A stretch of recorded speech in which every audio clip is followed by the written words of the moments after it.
American Timelines is a member of the Queen City Podcast Network, powered by Ortho Carolina. Find out more at queencitypodcastnetwork.com.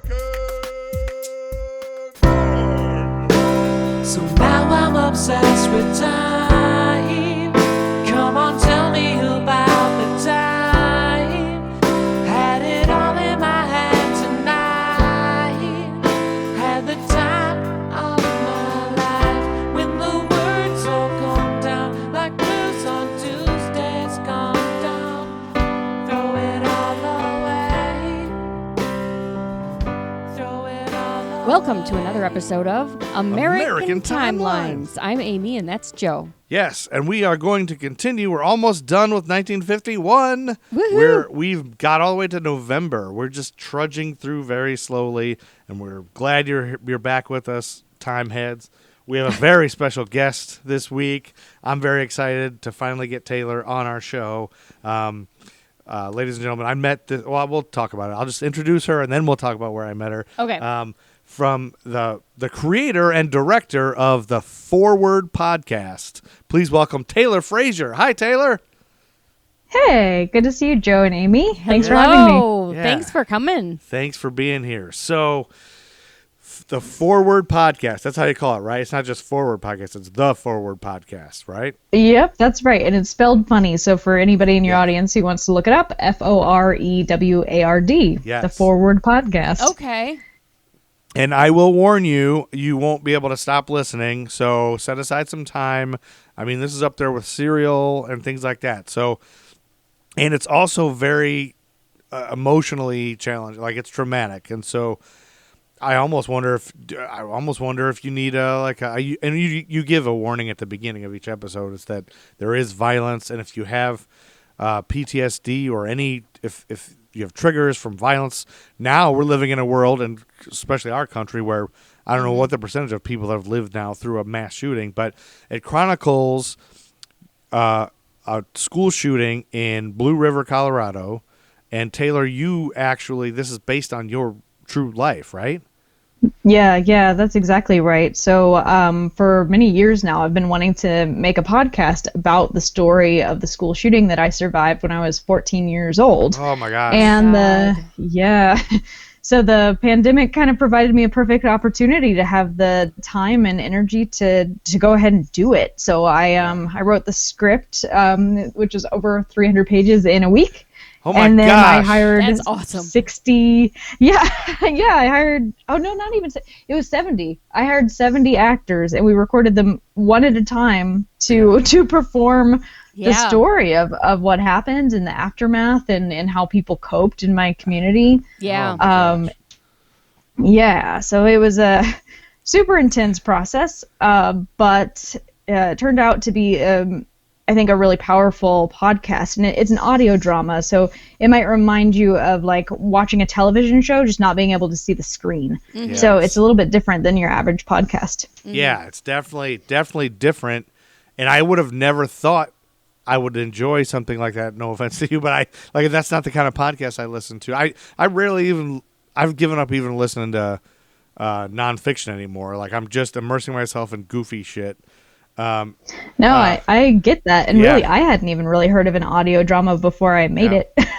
I'm a huge fan of podcasts, but I kept kind of writing and rewriting in my head trying to figure out how to tell this story, and I thought you could just kind of describe what happened, but that didn't seem super compelling, and so then I was like, how is it interviews, what is it supposed to be? And then I finally realized no, it's a television show. I just don't have the resources to make my own television show by myself. But there is a genre of audio. It's a radio play is what it is. Yeah. And it ended up being a really perfect medium to create the story I was trying to tell. That's exactly it. So that's what I was going to ask you. I'm glad you said that because you covered a couple of questions because I've been thinking the same thing. Like I have friends that want to write a film or a TV script, but none of us have resources. We don't have a lot of money. We don't have a way to get it filmed a lot of times.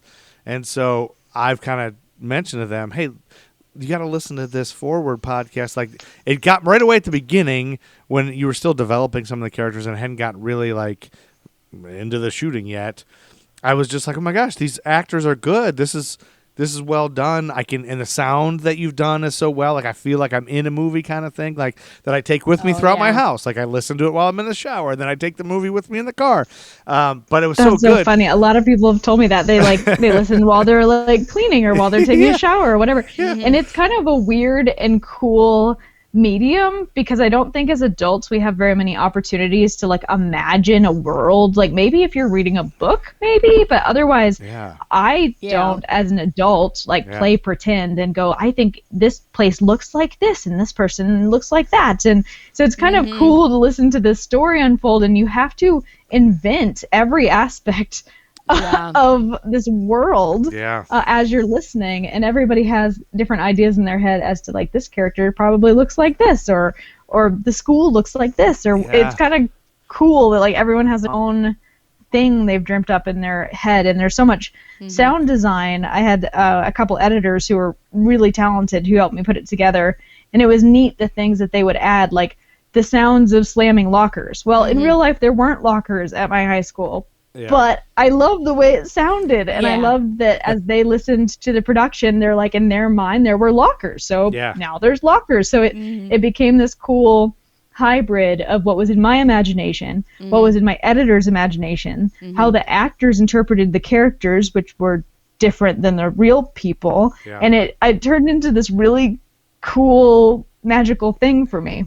Yes, and so now I can't remember what we said before we started recording and not now. But so this is a traumatic event that happened in your life. I mean, my thing was I couldn't wait anymore because you hadn't gotten to the shooter yet until, I mean, I don't know if I'm going to say this. By episode 3 is when he shows up. But before that, I was like, I knew it was a true story, so I went ahead and Googled it. I was like, Blue River, who was this guy? What happened? Like, what am I in for? Because I can't, I'm not somebody who, like, you can spoil everything for me. I'm at a point in my life where I need to know predictability. I need to know what I'm getting into. Yeah. Like, is totally. it gonna be? You don't want the suspense. Yes, and Amy and I do true crime stuff all the time, and so I don't like hearing about rape. So if I can brace myself for it, it's good. So yours has that, unfortunately, but that's so I had to look ahead, and I was like, oh my gosh, what has Taylor been through? Like, especially when I was emailing with you trying to schedule you, I was like,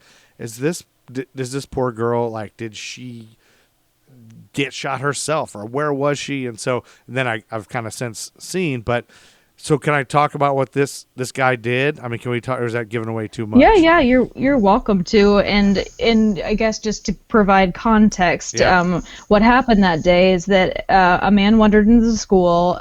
He was a homeless man. He was suffering from bipolar 1, which meant he was having hallucinations. He didn't know what was real and what wasn't. Yeah. And essentially he went into a classroom and took a group of young women hostage. And that's when we went into lockdown. And I was not in that room. I was a couple classrooms down. So part of the story that I'm trying to tell is that obviously what happened in that room is horrible and something that like is noteworthy and something that we should feel sad about. But it also affects such a larger group of people than what people realize, that if you were in the next classroom down, it affected you.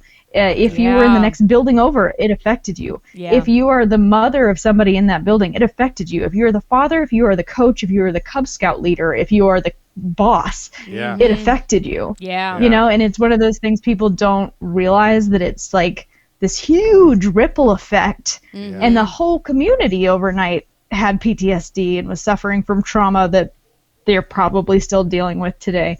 And so just putting that out there, if people are confused as to like what my role was in that situation, like I was there, but I was a few rooms removed, and still it impacted me in a really profound way. Of course it would. And you cover like, and I love that you're covering this, because most people, it seems like most stories and most shows and stuff cover the actual people, and that's it. And this is a good thing, because nobody talks about all this stuff. It's just over. Right. When it's over, it's just over, and that's it. And so it makes me even more mad at Marjorie Taylor Greene, you know, how she harassed those poor Parkland survivors. Yeah. Yes. It's just so maddening, that is. But what I'm fascinated by is the couple days or the days afterwards, when everybody's returning to school, and then the memorial service. Like, I mean, I couldn't believe they were saying this is like a circus. Like people are treating it like it's a carnival. There's like bands playing and like people passing out those stuffed bears, and you guys are like, what is this? What what is all bizarre. that? Yeah. And it's a tricky thing because like I feel like how it was handled in the aftermath wasn't good. Yeah. I don't know how it should have been handled because there's no right way to deal with a horrible shooting that's affected all of these teenagers, and like it's just awful. Right. There's no I don't know what the magical solution would have been. Yeah. But it was bad. It Yeah. was not handled well, in my opinion. Yeah, and you could see that come through, and I felt the same thing. I was like, well, I don't know what's right. I don't know what is the good thing, and you clearly put that across. It was like, you didn't either. Like, I don't know what I want, but I don't want this, like. Right, so exactly. it's just like, and people's behavior is weird. Like, there were some people joking, like, right away. It was like, how can you joke about this? It just happened to us all, And it's just like, but people did that because people are people. How many people died? Yeah. The shooter killed himself and one other person. Oh. Yeah. That's awful. So my wife is a teacher. Amy's a teacher. So she goes through all that training all the time, too. She's had to watch the Columbine video, like the actual footage and all that. So with audio. With the audio, yeah. Yep. Which is, because it was a 911 call that one of the students had made in the library, and then they got shot and killed. But the 911 call stayed on and recorded all the audio. And then we saw the whole video of all the different areas, and at the end, we watched them shoot themselves. I mean, it was like you couldn't even hear a pin drop in that room. It was just a bunch of teachers, and we were all just staring there like, why are we watching? Like, this is because that could cause PTSD. I feel like just seeing absolutely. It It was interesting. I was interviewed recently on another podcast that was hosted by two young women who are like, I think they were 16 and 17, and they have been raised with school shooting drills their whole lives. Yeah. And to me, I'm like, that has got to be extremely traumatic to do that every day. But they don't think of it that way. They're just like, this is just part of what you do, which is even more disturbing to me that it's become so ingrained in our culture. I was having a conversation with some of my friends who are teachers, and one of them told me that now it's not uncommon to put litter boxes under the teacher's desk in case of a lockdown situation. And the teachers were going, well, that's awfully practical. And I'm like, the fact that you think of it that way should disturb you so deeply, because we should not have litter boxes in classrooms for children in case they get shot. Oh my God! God! That is insane. That is insane. Yeah, that's wow. Oh my God! I can't even imagine what it feels like to be a teacher today. Yeah, it is. It's stressful. Well, how many shootings are there a day now? Like, there's just they're quite in the news. Pandemic's lifting and the shootings are starting again. It's just crazy. And I knew that would happen, and it's like that. I released the podcast on New Year's Day, and it was kind of strange timing because for the only time since 2006 that there hasn't been regularly occurring shootings was when I released my podcast, which in some ways seems like maybe not smart timing. And at the same time, it's like, this is so horribly disturbing, but I knew as soon as schools reopen, this will start happening again because we have done nothing to correct the problem. Yeah. No. So why on earth would it change? Yeah. I mean, that's just a fair assumption to make. And as I suspected, it's starting happening again. There's been over 100 mass shooting incidents just in this year. Yeah, just in 2021. 143 or something. I think that's right. Yeah. And what was the other statistic? You were saying that there was only been there was only 18 days last year that a police officer didn't murder a person, someone didn't kill someone. Whoa! Yeah. Only 18 days. That's terrifying. Yeah. I know. What is going on with our country? It's that's awful. It's just insane. It's just like a normal thing. We were talking. We have some Scottish guests that come on periodically, and they just assume we all just walk around with guns on our belts. Like, it's just like Wild West. It's like, don't you all have guns? I'm like, no, we don't. I don't know. So it's kind of it's such a weird thing. Anyway, so the Foreward Podcast, you got to listen to it. It is very gripping and good if you can handle it. But it is, I'm It's amazing that you did that. Taylor and I met during the Charlotte Podcast Festival, shameless plug, which we'll do again this year, which was just a local thing here in Charlotte, North Carolina, we thought. And but you had like 3,000 people show up or something like that. It was awesome. We ended up with 15,000. What? Yeah. Oh my gosh. Yeah. That's a lot more than I even knew. I think when you were there that Bravo. night, it just got. So we didn't expect that, and we weren't planning on it being like that. But because of the pandemic, I guess so many people had nothing else to do, and they're looking for podcast festivals. A lot of people were starting podcasts like you. You have the time. Yeah, why not? You can do this now across the internet and the world. So I think there was people from Belgium and all over all Poland and everywhere, and you yourself are in Colorado. So so I was so glad and then we did these mixers, which was cool. On Friday nights we do these happy hours, and it's just a bunch of podcast nerds in a room, and you get randomly shuffled into a smaller room. And so almost everybody I talk to at those is like, I want to reach out and find out where they're at, because everybody's in different steps of their podcast making. And podcasters, there's some kind of weird thing we have, like we just relate to each other or something. It's kind of a weird thing. So yeah, for sure. Yeah. And now you're a podcaster. You were a filmmaker then, now you're a podcaster. So I've done it. Do you have a second podcast in mind, or are you going to just make the TV film now? The film I have many seasons of Foreward kind of plotted out in my head. Oh, so okay. I think that'll be the next step of making more seasons of the podcast. And then in the meantime, if I can get it purchased by a television network, that would be great. Yes. So, we'll just fingers crossed on that. Well, and then you might, I feel awesome. like you could set the blueprint for other podcasters on how to do that.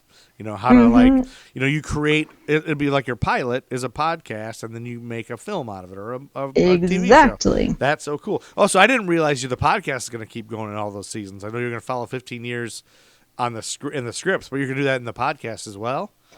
Yeah, that's the hope. Oh, so that's right cool. now, just trying to figure out, when and how it's all going to go down. But yes, that's the plan. I know that's a lot of stuff to put on your shoulders. Like, just give me more, But it's it's real. It's real. I'm working on it. It's really good. It's so good. It's so exciting, and so kudos to you. And then thank you also for being here. So we're gonna jump in. Taylor, you ready to jump in November of 1951?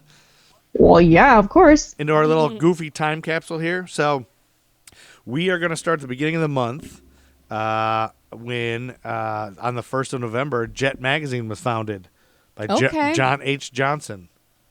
I remember Jet Magazine. You remember Jet Magazine? Do you remember that, Taylor? I don't know. Is that even around anymore? No. Yeah. I think it was always Ebony Magazine and Jet Magazine. Yeah, it was around for a while. It might still be around. I don't know. But I didn't know it was started in 1951. Yeah, that's pretty old. A new one.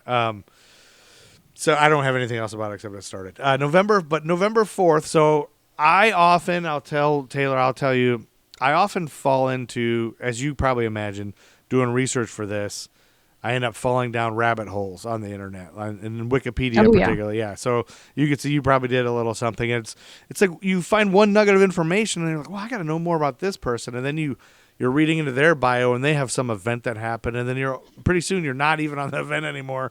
And this is a thing that Amy is going to hate because it's sports related. But I'm also obsessed with teams that are defunct now and where they came from or where they went. So on November 4th was a Sunday. The New York Giants were playing football against the New York Yanks, and they scored back-to-back touchdowns on kickoff returns. Are you a sports person, Taylor? Not really, but I will try to follow. I know, that's how I'm like, all right, I'll try to follow along. So I'll make it brief. I'll make it as brief as I can, though. So I've never known there was a football team called the New York Yanks. Okay. So we know there's the baseball. There's the baseball Yankees. As far as I know, and I feel like I know quite a bit about football. Like, I'm a pretty good football fan. I know a lot of historical teams. There was a team called the New York Yanks, so I had to find out what happened to the New York Yanks and where they come from. So the team began. I'm going to just tell all the nerds that care about this. In 1944, they were originally the Boston Yanks. Okay. And they were owned by Kate Smith's manager, Ted Collins. And then this is where the rabbit hole begins. Do you guys know who Kate Smith is? famous radio actress. I think I've heard the name before. So I often will come across a name and I'll be like, oh, why don't I know this person? I looked her up and it's like she was known as the First Lady of Radio, one of the most famous radio actresses of all time. So I always feel like, oh, why don't I? Oh, I'm the only person who doesn't know this person. So I'm just going to bone up so that I can be smart I can fit in the conversation that you guys will go on. But you guys clearly don't know who this is. No. But so I looked up Kate Smith a little bit. So her manager is the one that started the team, but she was known as the Songbird of the South. She was an American soprano, well known for her rendition of Irving Berlin's God Bless America. She had a radio, television, and recording career spanning 5 decades, which reached its pinnacle in the 40s. Her song was played at the 7th inning stretch, a recording of her singing God Bless America at Yankees home games from 2009 all the way till 2019, but they had to discontinue it in 2019 because of some controversy. She was canceled. This 40s radio singer was canceled in 2019 because some recordings of her singing in 1931 were uncovered of her singing a song called "That's Why Darkies Were Born." Oh boy! And "Pickaninny Heaven." Yes. No! Yeah, the Philadelphia Flyers also were playing her rendition, and they had to stop as well because of that. So I'm kind of glad they figured that out because that's not great. Well, yeah, it's not. But then so the people that defended her was like, hey, Paul Robeson, who's a famous African American singer, sang that as well, and one of the people who wrote that song was Fannie Hurst, who was a well-known advocate for African American equality. And then apparently this Nancy Smith spoke out about racial equality back in 1945. So it's kind of like she wasn't racist. Yeah, doesn't matter. That's not okay. Yeah. So anyway, back to her manager who owned the Boston Yanks. He was trying to get the team in New York originally, but the Giants would not share the stadium at the time. So he had to start in Boston. And then in 1949, the NFL granted him a new team. He called it New York Bulldogs because he still had the Boston Yanks. So he couldn't use the same name. And that team was terrible. So terrible, nobody came and they had to fold. So he then renamed them the New York Yanks. And then he moved to Yankee Stadium in 1950. So that's where they came. And then, of course, I'm also obsessed with what happened to them. So a group of Dallas businessmen bought that team that no longer exists and moved them to Dallas. And they were the Dallas Yanks? Nope, they changed their name to the Dallas Texans. Well, that's good. And they're not the Cowboys that now exist because later a team from Baltimore bought them, and they went to Baltimore and became the Colts, who are now the Indianapolis Colts. And now I'll stop talking about it because I've lost both of you just going on about this whole thing. So all that to say, there was a team called the New York Yanks in football, and now some of you know that who didn't know before. And that's the rest of the story. And that's the bottom line because Stone Cold said so. That's right. Yeah, so Amy's thing happened November 6th. Okay, I am going to kind of talk about something today and next week, and they're connected. All right. So do we need to force Taylor to come back and kick our other guest off? No, we won't put her through the torture more than once. Yeah, she's gonna never. Bring me back, and then the new person will be like, "Why is she here?" It'll be really awkward. What's she doing here? Like, what? I don't understand. Yeah. I'm going to talk about the Groveland Four. The Groveland Four. And I got my source is psmag.com, an article by Gilbert King. Okay. And, of course, it's fabulous Wikipedia. And yeah, Wikipedia is always there, but which has a bunch of sources that we should probably start naming. Okay. 60 years before George Zimmerman fired his single shot in Sanford, the people of Central Florida lived through one of the most suspicious claims of self-defense in American history. The incident on November 6, 1951, prompted outrage and protest across the country, as well as from the podium at the United Nations, where the Soviet Foreign Minister Andrei Vyshinsky held up a newspaper with headlines and gruesome photos of 2 black men who had been shot by a Florida sheriff, as he said, "This is what human rights means in the United States. This is the American way of life." Which it's the sheriff said that? No, this Russian guy. Oh. Keep up, babe. I'm confused. Okay. I think I missed something. Okay. So, 8 months earlier, Thurgood Marshall, you know who that is? Yes. And lawyers from the NAACP's Legal Defense and Education Fund had been able to convince the U.S. Supreme Court to overturn a Florida court verdict that had sentenced to death 2 of 3 young black men between the ages of 16 and 22, known as the Groveland Boys, Okay. in the alleged rape of a white 17-year-old farm girl that whipped up a frenzy of mob violence against local African-American community. Yeah. Gosh. Okay. And so it's like always that. It seems like it's always that. It's this birth of a nation type stereotype of this, demonizing these black people want to rape the white women. And I can already tell you, she probably wasn't even raped. Right. You know? There was no evidence of it. Yeah, right. It was widely thought that the accusations were trumped up in order to rid Lake County of a handful of quote-unquote uppity blacks who were not despondent on day work in the citrus groves. The Groveland case, if up to the Florida justice system of the time, would have ended with a quick and quiet executions of the convicted black youths, and then it would have disappeared, as it did so many capital cases in the Jim Crow South. But unlike Trayvon Martin's shooting in late February 2012, something extraordinary occurred in Lake County, Florida on the rainy night November 1951. Like a Shakespearean ghost, a young man presumed to be dead rose from a ditch to tell the tale of murder. What? So after the Supreme Court's decision to overturn the verdict, Lake County Sheriff Willis McCall volunteered to transport the 2 young defendants. Okay. Samuel Shepard and Walter Irvin were their names. And he was going to take them from Florida State Prison back to court for retrial. And it should be known that McCall, the sheriff, was revolted by the high court decision. So the 2 young men didn't make it back to the town of Tavares, Florida. I think it's, Tavares. I don't know. I don't know. Tavares? I don't know. Something. Anyway, they didn't make it back. Okay. McCall turned down a dark clay road where he claimed the 2 handcuffed prisoners jumped him in an attempted escape. And in self-defense, he insisted he'd been forced to shoot them both. So he just executed him. Samuel Shepard was killed instantly. Cuffed to his now dead best friend, Walter Irvin took 2 gunshot wounds to the chest and collapsed beside Shepard. But Irvin's evening of horror wasn't over yet. Summoned to the scene by Sheriff McCall was Deputy James Yates. He arrived, shined his flashlight down on Irvin. He said, "This N-word is not dead." And then he fired what was supposed to be the coup de grace, a .38 caliber bullet straight through his neck, but he survived.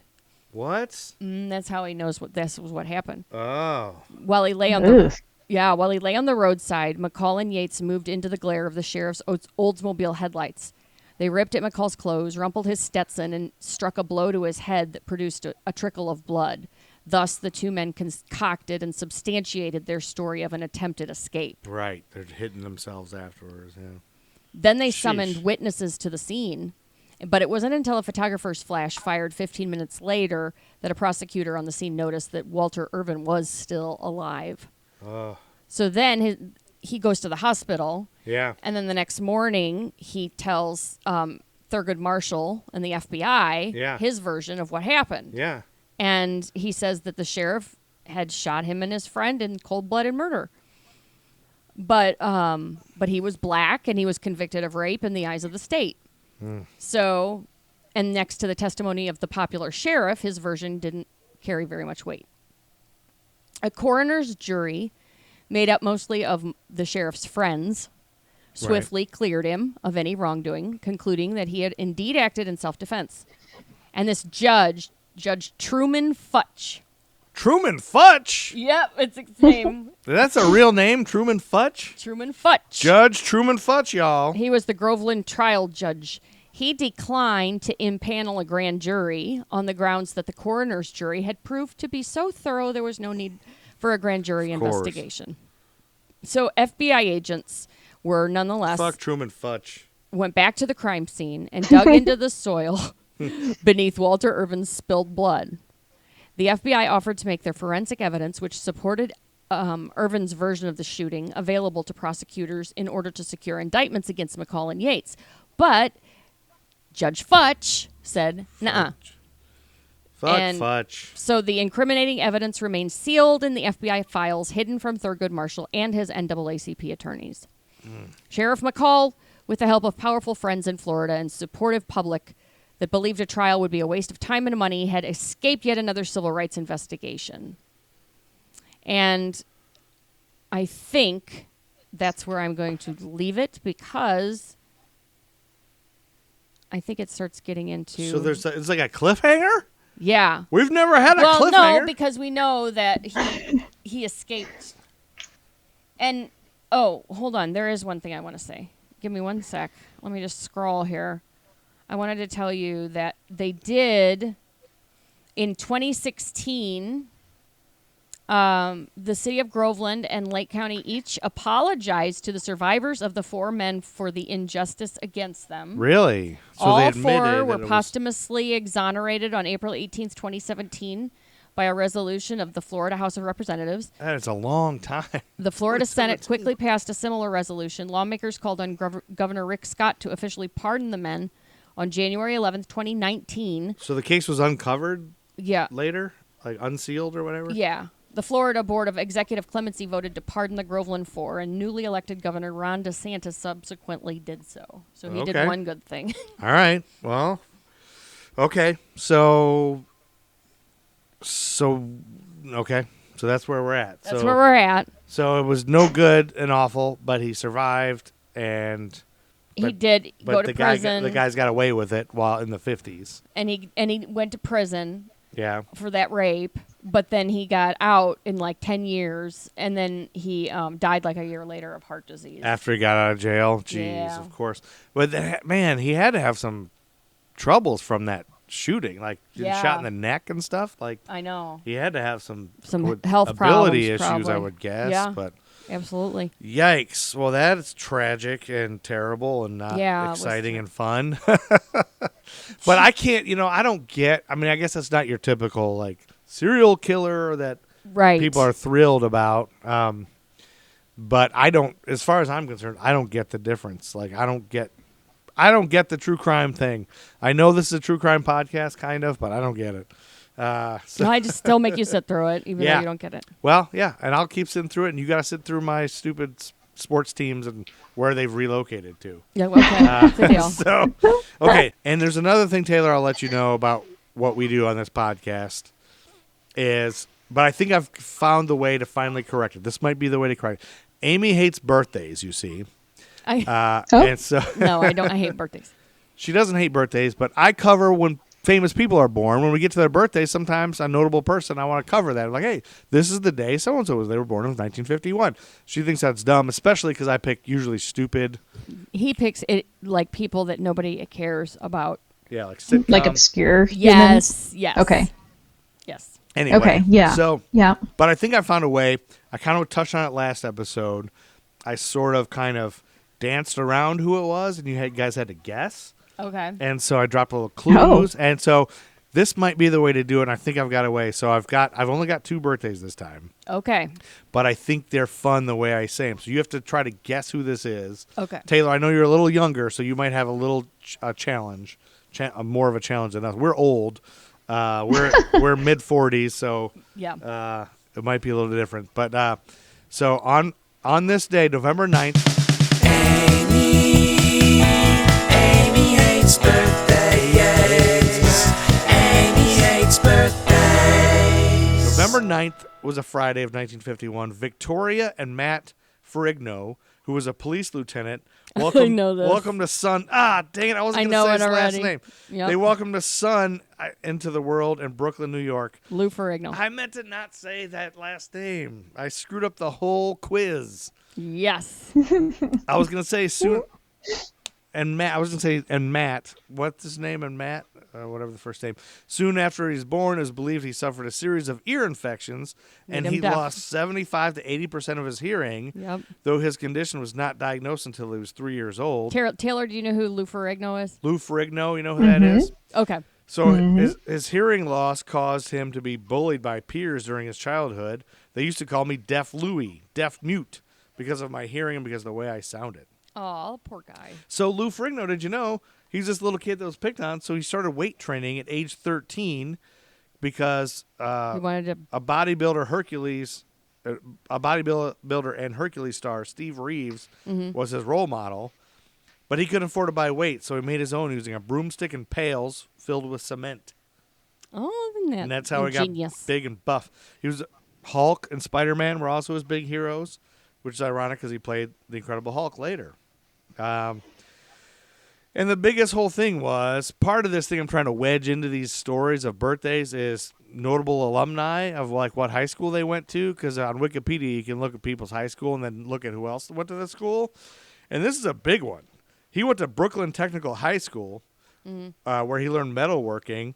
The colors are navy blue and white, home of the engineers. Notable alumni include Kim Coles and Anthony Weiner, that congressman who got his I know wiener who that out. is. Kim Coles. She was from Living Single. But also, most importantly, Living Single. Richard LaMotta, the founder of the Chipwich, went to the same school as Lou Ferrigno. Jesus. The Chipwich founder.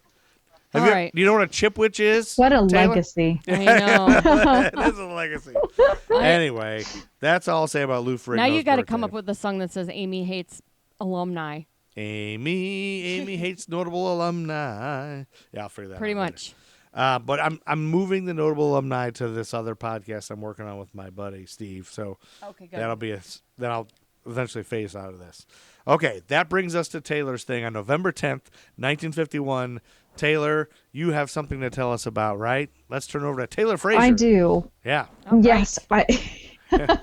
So there was a movie released in 1951 called Flight to Mars that, I have to tell you, got a 22% on Rotten Tomatoes. So by modern Nice. standards, and actually also by 1951 standards, it was not a great film.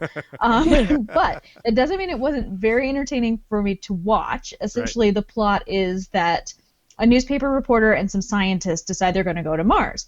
And it's just like immediately a hot mess. They're like on their way, and then they hit this like giant asteroid thundercloud, and they're having this like weirdly casual conversation about like, well, I don't know what we'll do. I guess we'll either crash land on Mars and never go home, or we'll go back to Earth, and either way it will be fine. So they decide that they're going to go to Mars, and then when they do, they get off of their space shuttle and they realize that the people, Martians who live on Mars, look exactly like them. They're also humans, and they speak English. What are the chances? Yeah. So, I mean, that's super convenient, right? Uh-huh. And so they have like a whole underworld world that the Martians live in, but they're running out of like their most important natural resource. So like little do the Earthlings know, they're like, yeah, we're going to help you fix your space shuttle, but they're actually planning to like overthrow it and like go back to Earth and like take over. But then of course there's like two Martians that are good guys that are like, okay, we'll help you like do this legit. So anyway, it turns out fine. They find their way home. It's all good.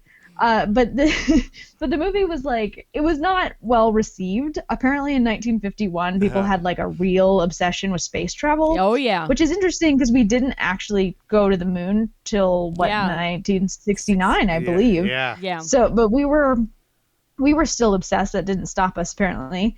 And so they made this film in only 5 days, and they used Oh my somebody God, else's they old did? set. Ah, Yeah, so funny. it was really, really low budget, which might explain why it was like not great. Yeah. And they were supposed to make a sequel called Voyage to Venus, but then that never happened because people hated this movie. And the funniest review that I found was this guy, Glenn Erickson. He said that the film was derivative, and he was quoted as saying, of all the early space movies, none is so disappointing as Flight to Mars.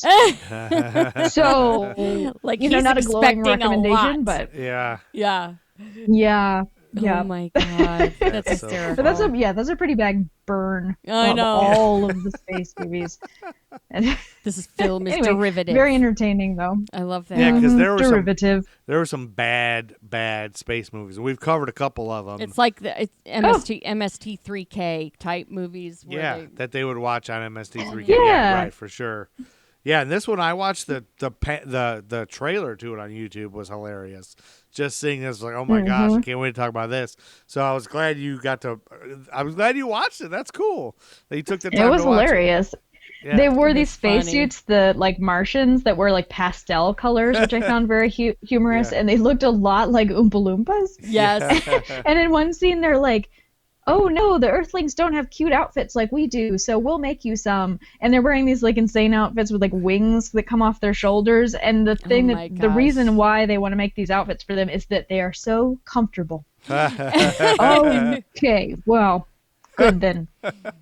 Yeah. And you can watch this on YouTube. It's ridiculous. And Yes, you can. yeah, there's some really ridiculous movies out there that Yes.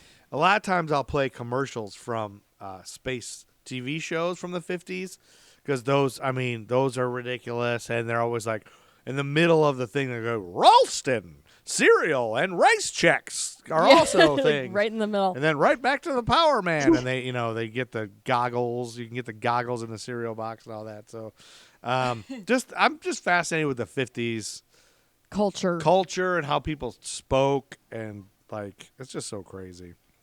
Well, thanks, Taylor. That was good. Yes, thank you. Glad to help. Thanks for watching that. That was good. Group Yeah, effort, that was good. So there wasn't. I felt bad. I didn't have a lot of options for Taylor because, like I said, I didn't have a lot this time. So Yeah. I gave her like 2 options, and I'll cover the other one. So okay, I'm gonna try this birthday quiz one more time. Cue the music. Amy hates birthdays. Amy hates birthdays. This time I'm gonna do this quiz right. I'm not gonna screw up and say the name. Okay. All right. On November 15th, 1951, Howard Dwight Smith. Oops, I said it again. No, I didn't. I did it right. He Howard Dwight Smith was an architect who designed. He's known for designing Ohio Stadium, which is known as the Horseshoe. That's where the Ohio State Buckeyes play. So I know you guys again probably don't know what that is, but that's big for Ohio State fans. His granddaughter was born on this day. You see, his daughter Priscilla Ruth Smith was a violinist, and she had become involved with a bass player and television station manager at WBNS-TV in Columbus, Ohio, named Eugene Constantino D. is his last initial. Okay? They had 3 other children named Jeff, Tim, and Tony, but this child would be a girl. They named her Beverly. Beverly attended Upper Arlington High School in Upper Arlington, Ohio, a close suburb due west of Columbus. In 2009, she was awarded the Upper Arlington Alumni Association Distinguished Alumnus Award for achievement in her long career. Other notable alumni include Jack Nicklaus, professional golfer. But Miss Beverly D. worked as an illustrator at D'Angelo? Hanna-Barbera Studios. Yes, Beverly D'Angelo. You got it. That's like the only Beverly I think I know. It's the only Beverly you know, yeah. Mhm. Well, you got too early because I had to tell you that she worked as an illustrator at Hanna-Barbera Studios and as a singer before pursuing her interest in acting. While living for a period in Canada, she was a backup singer for American-born rockabilly singer Rompin' Ronnie Hawkins and his band The Hawks. But after going out on their own, they became a band called The Band. Yeah, I know the band. You know the band. Beverly D'Angelo was a backup singer. Take for a them. load off, Annie. Take a load for free. So do you know who Beverly D'Angelo is, Taylor? I didn't until this moment. You do. I know that song that Amy's singing, though. Yeah, you know that. Do you know, remember National Lampoon's Vacation with Chevy Chase? Mm-hmm. She's the mom. She's the wife. That's okay. Beverly I'm D'Angelo. Googling her. So you've seen her before. You've seen her in other things. I can't remember. Yes. 80s movies. Yeah, usually. 80s movies. She's been around and she's been in other stuff. But I didn't know that she was in a relationship with actor Al Pacino Yes, I did. They have children together, 97 to 20. Yeah, I did know that. I do remember 2003, they had twins. Mm-hmm. And they conceived those twins through IVF. Okay. So the other thing I want to do is I want to be like a guerrilla trivia giver. Like I want to force trivia on people. I don't think that's a good idea. Yeah. And then you're forced to know this now. So No, now I you don't. know this. I don't want to know that. And you're not going to forget it. Next time somebody brings up Beverly D'Angelo, you're going to say, "Oh, she was a backup singer for the band." And people will be amazed that you know that. So there you go. All right, those are the only birthdays I had. So we got to cover the other couple things. It's all on me because Taylor's done and you're done. Yeah, so don't drone on and on forever.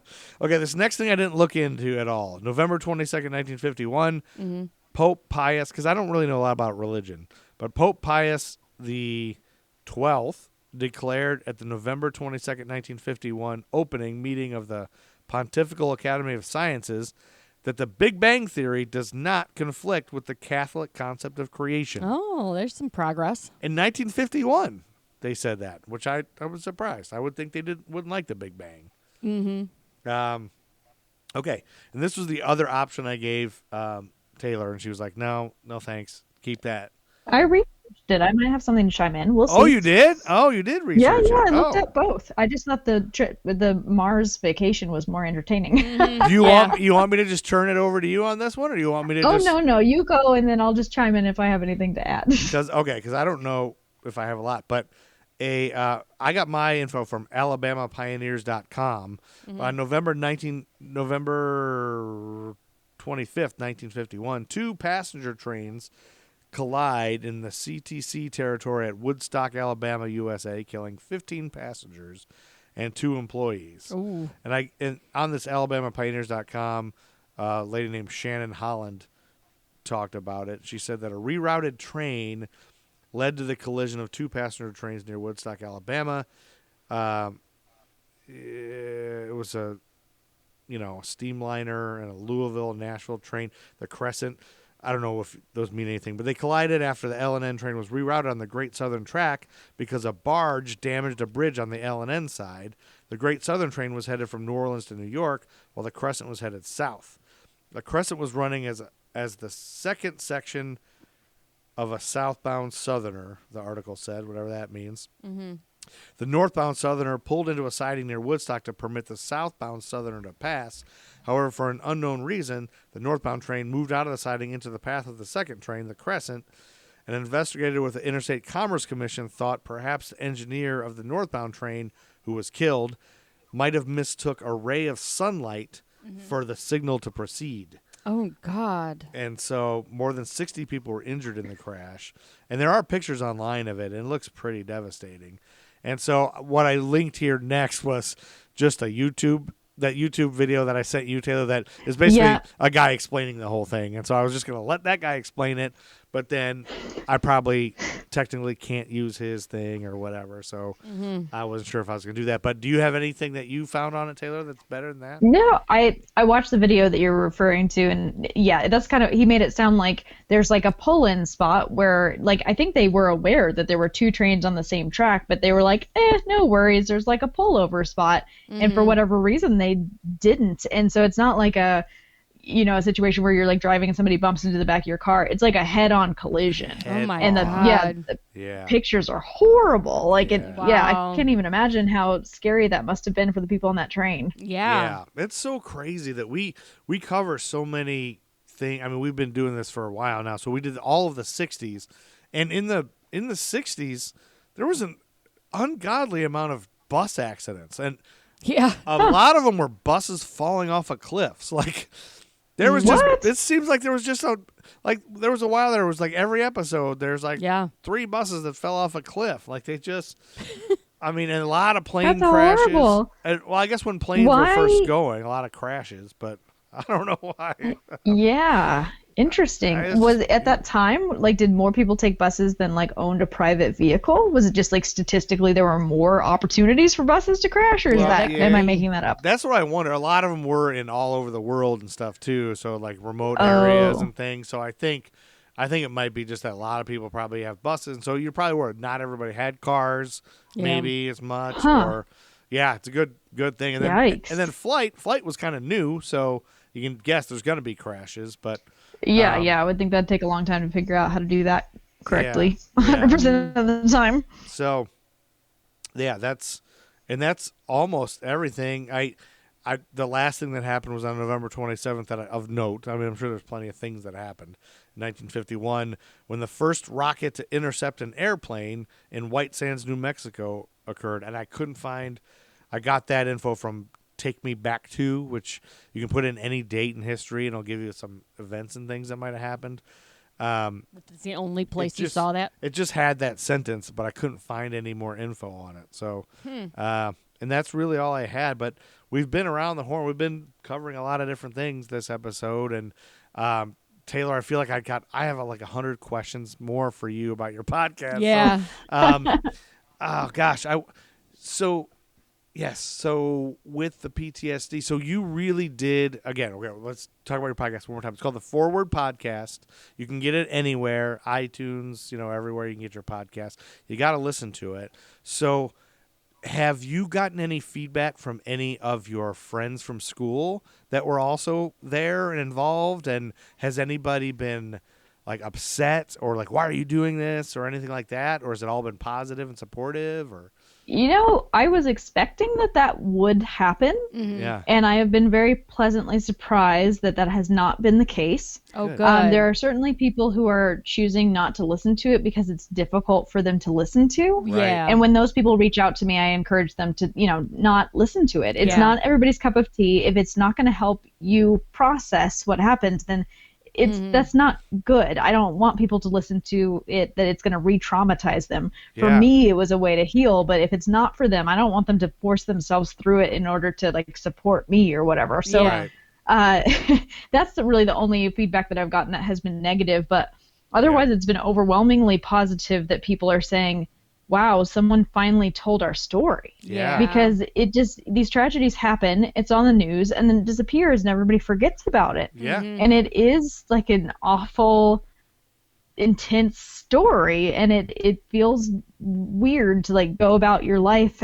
with this insane backstory that nobody knows about, that's kind of a secret. Yeah. And so I think a lot of people, one, we're glad to have the story told, period. And two, we're glad to realize that other people were also suffering. Because after it happened, a lot of people in my community were very hush-hush about it. And it was kind of unspoken, that a rule that we shouldn't talk about it. Yeah. And so I think a lot of people, 15 years later, with the release of the podcast, went, oh, other people were like really, really, really in bad shape and really suffering, and their mental health was really bad. And we didn't know that. So you suffered silently because you had no idea that anybody else was in bad psychological trouble. And so that has been a profound thing as well, to hear people say, like, thank you for, making it be okay to not be okay, and saying that out loud and admitting that, like, a lot of us were not okay for a long time, and we still have moments of not being okay. Yeah. And that's okay. And I think that's part of a thing, too, that for me, I think I relate, because Blue River sounds like it's a real small town. I don't know how small it is, but I'm from a real small town. And I think there's something about small towns, too, that maybe it's just where I'm from, but like mental health isn't a thing. Like, you don't see a therapist Exactly. in a small town. There's no therapy. There's not. You would have been like a crazy person if you were like saying you wanted to go see a therapist, which I have now that I'm an adult and realize that was a good thing to do. But at the time, that would have been very taboo. Yeah, it'd been like, what's wrong with you? Why would you need that? Why are you crazy? Yeah. It's like LA and New York, it's fine, but if you go to a therapist, what are you, a psychopath? And it's like a normal, it's a normal thing. And I think it's crazy that it's 2021 and we're still have people that feel like that, like it's not okay, and it's a stigmatism, and everybody just doesn't talk about it. And so kudos to you for making that, like, hey, this is a traumatic thing. When I was talking about your podcast to a friend of mine the other day, and they were like, oh, was it Columbine? And I was like, no, it was about an hour away from Columbine. Oh, when did it happen? I think it was a 2006. Okay, I was thinking 9, but they were like, why didn't I hear about that one? And I was like, well, because they're commonplace. There's one every day. Yeah. And they may have, and they'd forgotten about it. It's like not realistic to remember all of them because there have been so many. Yes. Right. In 2006, we probably did hear about it. But now we hear about one every day. Like next time I see somebody like, oh, did you hear about the shooting? Which one since I saw you are you talking about? Because now there's so many. It's just awful, and we need to do something about it. What? I don't know, but I'm glad you're doing what you're doing. It's very cathartic, I think. I hope for people, and I hope it's cathartic for you. I imagine, I guess my other question was, and this might be too personal, but did you have moments during making of this that were difficult, that you had to like stop and just drop it for a day or two? For sure, it was super intense, but it was weird because it was simultaneously like it helped me see it from a different perspective. So it helped me go like, okay, this is a story. It's not just your story. It's a much larger story that anyone can connect to. Anyone who's ever been through something hard. I'm not the only one, that was helpful for me. But yes, there were absolutely moments where I was like, oh shit, what am I doing here? There was one point where the guy I cast the guy who played the shooter was in my home, and it was just a bizarre thing. So it was like during the pandemic, right? So we rehearsed out in the backyard, and I had told him, it's important to me that people feel empathy for this character because I don't believe that anyone's just 100% evil. I think that there are people who are devastatingly sad for whatever reason and really suffering and do horrible things. But like for this man, he was probably incredibly lonely and really lost. And, he knew that he was going to kill himself, that was his last day. And what would that feel like? And so the actor told me, I want to do this justice not only for the victims of what happened, but also for the family of the perpetrator. And I'd never even thought about the fact that the guy had a family. So it was already like, this is weird. This feels weird. Yeah. And then we go in, and he goes into the little recording studio, and I'm in another room, and we're talking back and forth on our microphones. And I'm having to direct this man to say the words that I wrote on behalf of the shooter that, like, in some ways messed up many, many, many years of my life, and trying to coach him to go there. And I'm trying to tell him, like, I need you to go there to the worst moment of your life. I need you to really feel in your body what it feels like to know that I'm going to die, and my life has been horrible all along, and it never got better. And the sounds that came out of this actor just was so disturbing, and he just like screamed and said something about like, you should have just left me alone. And it was like the whole house felt like it was vibrating, and my heart was beating so fast. And then we got done with the scene, and we went out on the front porch, and I've been very careful to stay like 6 feet between people during COVID. And this man just like grabs me and like gives me a big hug, and it's just, I think he could tell that I was like almost like shaking. And I think he needed me to realize like, I'm just a person. We're just acting. We're playing pretend.